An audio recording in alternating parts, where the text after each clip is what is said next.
સ્વાગત છે મિત્રો ગુજુગાન ચેનલમાં।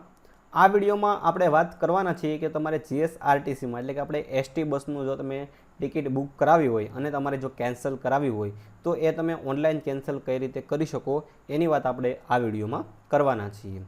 તો તમારે કેન્સલ કરવા માટે એની માટે આ જીએસઆરટીસીની જે ઓફિશિયલ વેબસાઇટ છે એની અંદર તમારે આવી જવાનું છે gsrtc.in। એની લિંક હું તમને ડિસ્ક્રિપ્શનમાં આપી દઈશ। તમે જો એપની મદદથી પણ કરવા માગતા હોય તો એપની મદદથી પણ કરી શકો છો। બંનેમાં સેમ જ પ્રોસેસ છે અને સેમ જ વસ્તુ તમારી પાસેથી માગશે, બરોબર છે।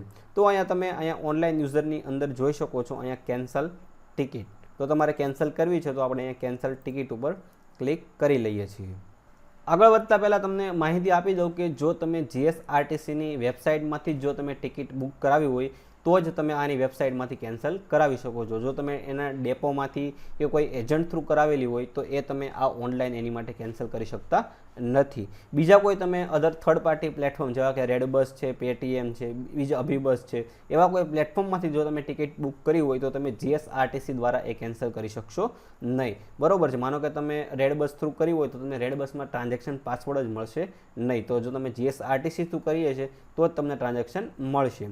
ટૂંકમાં જે તમે પ્લેટફોર્મમાંથી તમે રેડ બસમાં પણ કેન્સલ કરાવી શકો છો, પણ તમારે એ રેડ બસમાં જો તમે બુક કરી હોય તો ત્યાં જ તમે કેન્સલ કરાવી શકો છો। જો તમે જીએસઆરટીસીની એપ કે વેબસાઇટ દ્વારા જો તમે ટિકિટ બુક કરી હોય તો જ તમે આમાંથી તમે કેન્સલ કરાવી શકો છો। માને કે તમે પેટીએમમાંથી કરી હોય તો તમે પેટીએમમાંથી કેન્સલ કરી શકો છો, બરોબર છે। તો હવે આપણે અહીંયા કેન્સલ કરવી છે તો તમારે અહીંયા તમારે પીએનઆર નંબર જોશે, તમારે તમારો ઈમેલ આઈડી જોશે અને તમે તમારો મોબાઈલ નંબર જોશે, પ્લસ તમારે તમારો ટ્રાન્ઝેક્શન પાસવર્ડ જોશે, બરોબર છે। આ પીએનઆર નંબર જે તમારી ટિકિટ હશે, તમને ટિકિટ બતાવી દઉં। આ જે તમારી ટિકિટ છે એમાં જે આ G37 કરીને જે લખેલું છે એ તમારો પીએનઆર નંબર છે। તો તમારે સૌપ્રથમ અહીંયા તમારો પીએનઆર નંબર નાખી દેવાનો છે। તો હું અહીંયા પીએનઆર નંબર નાખી દઉં છું।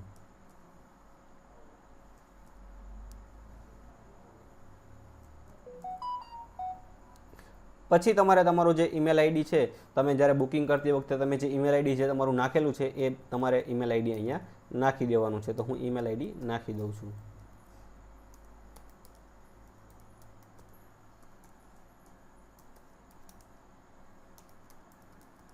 પછી જે તમે મોબાઈલ નંબર નાખેલો છે એ મોબાઈલ નંબર તમારે અહીંયા નાખી દેવાનો છે। તો હું મોબાઈલ નંબર નાખી દઉં છું।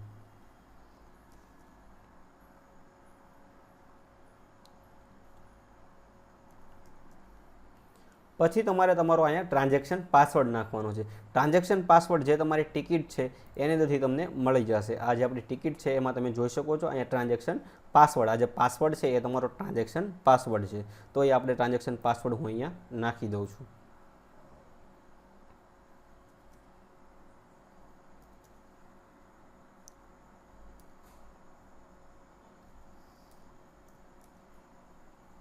પછી અહીંયા ગેટ ડિટેલ્સ ઉપર ક્લિક કરું છું।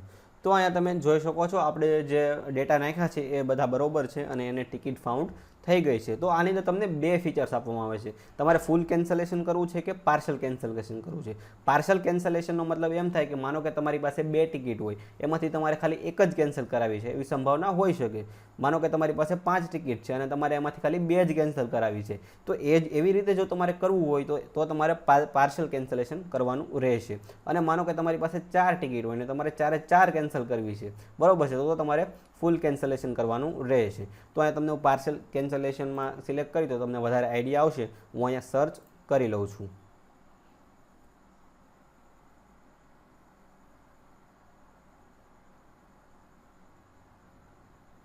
તો અહીંયા જોઈ શકો છો આ જે પીએનઆર નંબર ઉપર એને 2 ટિકિટ ફાઉન્ડ થઈ છે। માનો કે મારે આ એક ટિકિટ કેન્સલ કરાવી છે તો હું અહીંયા એક ટિકિટ એ સિલેક્ટ કરી અને સબમિટ બટન ઉપર ક્લિક કરીશ એટલે મારી આ એક ટિકિટ કેન્સલ થઈ જશે અને એક ટિકિટ આની અંદર રહેશે, બરોબર છે। તો આવી રીતે તમે પાર્સલ કેન્સલેશન કરાવી શકો છો, બરોબર છે। આમાં તો ખાલી 2 ટિકિટ છે। માનો કે તમારી પાસે 6 ટિકિટ હોય ને તમારે એમાંથી 3 કેન્સલ કરાવી હોય તો તે 3 એ તમે પાર્સલ કેન્સલેશન થ્રુ કરાવી શકો છો। અને તમારે જેટલી પણ ટિકિટ હોય એ બધી તમારે કેન્સલ કરવી હોય તો એની માટે તમારે જે ફૂલ કેન્સલેશન છે એ સિલેક્ટ કરવાનું રહેશે, બરોબર છે। કેન્સલ કર્યા પછી જેનો રિફંડ આવવાનો છે, જે પણ એની અમાઉન્ટ થતી હશે એ ટિકિટ વાઇઝ વેરી કરી શકે, એ અમાઉન્ટ તમારા ખાતામાં 5 થી 10 દિવસની અંદર મેક્સિમમ આવી જશે।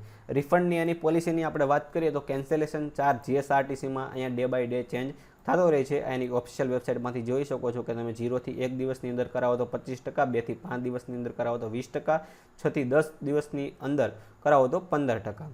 બરોબર છે. તો આવી રીતે એનો કેન્સલેશન ચાર્જ જીએસઆરટીસીનો છે એ તમારે કેન્સલેશન ચાર્જ દેવો પડી શકે છે. માનો કે તમે એક ટિકિટ કેન્સલ કરાવી હોય ને 100 રૂપિયાની હોય તો એને 25% છે એ તમારે ચાર્જ કપાઈ જાય, એટલે 25 રૂપિયા તમારો એનો ચાર્જ થાય ને 25 રૂપિયા એનો ચાર્જ થાય ને 75 રૂપિયા તમારા ખાતામાં આવી શકે. બરોબર છે. તો એવી રીતે ડે બાય ડે તમે જેટલા એક દિવસ પહેલાં કરાવો તો 25, 2 થી 5 દિવસ પહેલાં કરાવો તો 20 અને 6 થી 10 પહેલાં કરાવો તો 15. બરોબર છે. તો આ એનો કેન્સલેશન ચાર્જ છે. તો આપણે આમાં પાર્શિયલ કેન્સલેશન જોયું તો તમને એક ફૂલ કેન્સલેશન બતાવી દો તો તમને વધારે આઈડિયા આવશે ફૂલ કેન્સલેશન કઈ રીતનું થાય છે. તો અહીંયા પાછા કેન્સલ ઉપર આવી જઈએ, કેન્સલ ટિકિટ. અહીંયા પીએનઆર નંબર નાખી દઉં છું.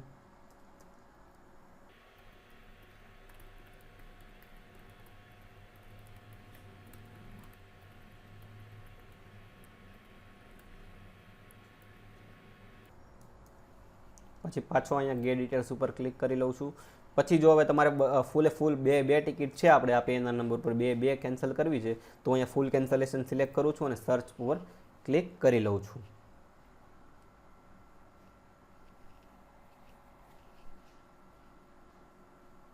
તો અહીંયા તમે જોઈ શકો છો આ જે આપણી બે છે એ આની અંદરથી કેન્સલ થઈ જશે. એટલે જે પણ રિફંડ આવવાનું છે અમાઉન્ટ, એટલા અમાઉન્ટ 258 રૂપિયા રિફંડનું આવશે. એ તમે લેફ્ટ સાઈડ ઉપર જોઈ શકો છો. જેના બેઝિક ફેર છે, જેટલી ટિકિટની અમાઉન્ટ છે એનો જે ચાર્જ છે કેન્સલેશન એ ચાર્જ કપાઈને તમારા ખાતામાં 258 રૂપિયા જમા થઈ જશે. બરોબર છે. તો તમારે કેન્સલ કરવી હોય તો અહીંયા તમે કન્ફર્મ બટન ઉપર ક્લિક કરશો એટલે તમારા જે આ ટિકિટ છે એ કેન્સલ થઈ જશે. બરોબર છે. તો આ ફરક હોય છે ફૂલ કેન્સલેશનમાં અને પાર્શિયલ કેન્સલેશનમાં. તો આ આપણે વાત કરી કે તમે જીએસઆરટીસીમાં કઈ રીતે ટિકિટ છે એ કેન્સલ કરી શકો. બરોબર છે. તો હજી પણ આના રિલેટેડ તમને કોઈ પ્રશ્ન હોય તો તમે કોમેન્ટ સેક્શનમાં જણાવી શકો છો. તેનો જવાબ દેવા હું પૂરતો પ્રયત્ન કરીશ. આ વિડીયો જોવા માટે તમારો ખૂબ ખૂબ આભાર.